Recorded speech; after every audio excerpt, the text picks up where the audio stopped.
Harry Potter come to die. Oh my god, hey guys, so today I'm here to do my TBR for the Owls readathon. I've got my wand. I don't think I used this one last time. I got them at a Harry Potter trivia night ages ago, which was really fun, but like look, it's got like a skull on it and it's very like Death Eater evil, and I always play with it because it's fun. I am so excited for the Owls. I did them last year and they were so much fun, and I can't believe it's almost April again and we're getting another year of the readathon. This is going to be the 3rd year and it's going to be based off Prisoner of Azkaban, and I am just so keen. So the Owls take place over the whole month of April, and there is a heap of reading prompts that correlate with the subjects that you take during the Owls exams in Hogwarts. So there is 12 reading prompts in total, but I'm actually only going to be doing 6 of them this year because last year I picked out books for all the prompts, but then I ended up only reading 10 books. But this year I'm just going to solidly go for 6 and just hope that I can get to it. But I'm still really excited for this readathon, and the career that I'm going to be doing is trader of magical tomes because I'm basic. But when I saw this revealed that there's going to be one about trading books, I was so in. And the key traits are eager to learn, attentive, calm and thorough, and I'm at least 2 of those things.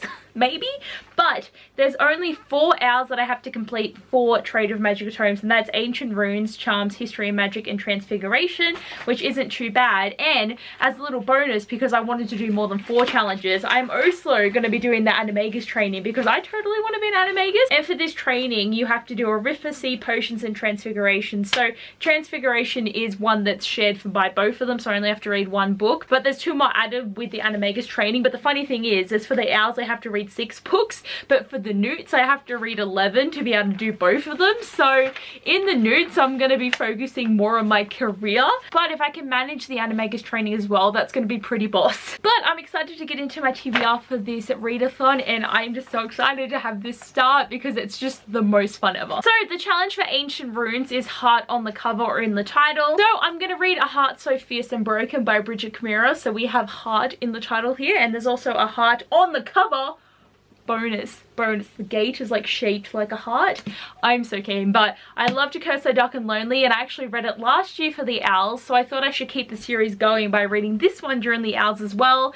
And I'm just so keen, and I seriously forgot how big this book is. It's like a really heavy book, but I am just so excited to see where this story is going to go. And even though I've heard bad things about this book and I'm going to go into it a bit underwhelmed so that I don't get disappointed, I'm still so keen to read more of this series. Okay, next is Arithmancy. So read something outside of your favorite genre. I feel like this is a cheat because I know for sure I'm gonna love this book, but I want to read Heartstopper Volume 3 by Alice Oseman, and it's because contemporaries are outside of my favorite genre. Because if I had to pick, I probably would pick fantasy just because I love them so much, but the format of graphic novels is also out of the like style of reading that I pick, so it's completely outside of my comfort zone for that sense. And I thought I would have read this already, and I kept going to go pick it up, but then I didn't, so I'm really gonna make sure I read it during this readathon. And this is going to be something easy to read because it's a graphic novel, and I have tried to pick smaller books because one of the books on my TBR is quite a big book, so I got to compensate somewhere. Okay, for Charms I have to read a book with a white cover, so I'm going to read Night of Cake and Puppets by Laini Taylor because I need to read this novella before I go into the 3rd book, even though I don't know when that's going to happen,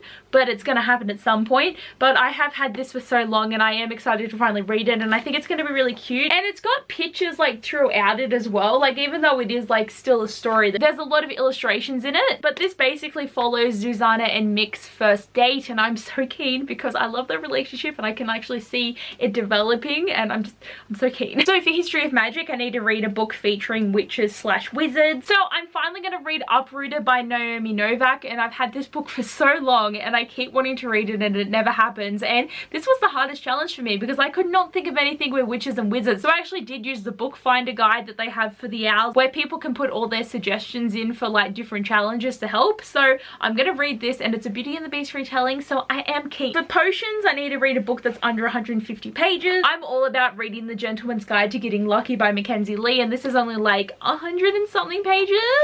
Yes, 113. So it is under 150 pages, and I definitely want to read this before going into the Ladies' Guides to Petticoats and Piracy. I always just like reading novellas or books set beforehand or published beforehand because you never know what tidbits of information are going to come out with the book that you're reading. So definitely want to get to this, and it adds to the collection of short books in this readathon to make it easier for me. And the last book is Transfiguration, a book / series that includes shapeshifting. I'm so excited because I'm going to read House of Earth and Blood by Sarah J Maas, and and I'm so keen. And this book is like 800 pages and it is slow, floppy. It is such a floppy book. This is going to be so good because when I'm reading, it's just got mega flop going on. I've only had this book for like a couple of weeks now, but I have been wanting to read it, and I thought the readathon was perfect time because there is like werewolves in this book, and I think the main character is like a shapeshifter or a fae. More likely they're a fae because of how Sarah J Maas writes, but still. I remember when she was talking about this book for her Kingdom of Ash tour in April last year, and now I have it, and like I'm not as keen as her other series because this is a new series and I don't know how to feel about things yet because I don't know the characters, but I'm pretty sure this is going to be the hardest one to read next month, and I don't know if I should start with this one or end with it, because if I can get all the other books read, I'll probably be going alright, but if this one takes me forever, then I don't know what I'm gonna do. So this is my TBR for the Owls, and I'm so keen because there's a lot of good books here that I have been wanting to read for ages, and I just hope that I can get to them all. But anyway guys, thanks for watching my TBR video, and I hope you guys enjoyed, and please let me know if you're going to be joining in with the Owls and what books you're going to be reading and what careers you're going for. Just let me know all the info because this is one of the coolest readathons to do, and I used to do so many readathons, and now I'm basically down to just the Reading Rush, the Magical Readathons, and the Contemporary-a-thon. Like, they're the only ones that I really go for if I've got the time, and I always have the time for them. But anyway guys, thanks for watching. I hope you enjoy, and I'll see you guys next time. Bye!